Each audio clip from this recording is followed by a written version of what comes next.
Hukmdor Niccolo Machiavelli. Ikkinchi bob meros qoluvchi yakka hokimlik haqida. Men respublikalar haqida to'xtalib o'tirmayman, chunki ular haqida boshqa joyda batafsil so'z yuritaman.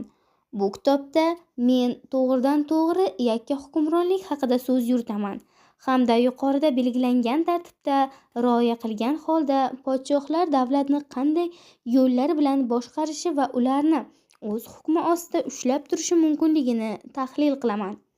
Avvalo shuni aytamanki, raiyati hukmron sulolaga o'rganib qolgan voris podshohga hokimiyatni qo'lda tutib turish yangi podshohga qaraganda ancha oson kechadi.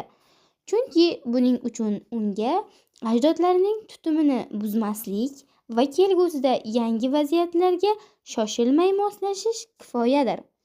Bunday yo'l tutilsa, hatto o'rtamiyona hukmdor ham hokimiyatni qo'ldan boy bermaydi. Faqat uni o'ta qudratli va dahshatli kuch ag'darib tashlamasa bo'lgani. Ammo shunday bo'lgan taqdirda ham u bosqinchi ilk bor xato qilganidayoq hukumatni qaytarib oladi.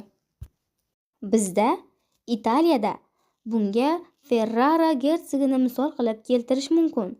U 1484-yilda venetsiyaliklar, 1510-yilda Papa Yuliy tomonidan yetkazilgan mag'lubiyatdan keyin ham taxtdan yiqilmaydi. Chunki uning avlodi Ferrarada azaldan hukmron edi.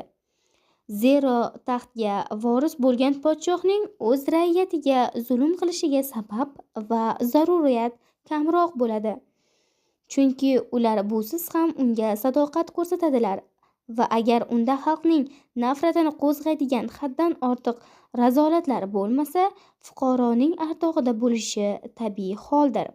Saltanat uzoq muddat davom etayotgan va avloddan avlodga o'tib kelayotgan bo'lsa, bir paytlar yuz bergan to'ntarishlar va ularni keltirib chiqargan sabablar unutiladi. Aksincha, har bir katta o'zgarish boshqa bir o'zgarishlarga yo'l ochadi.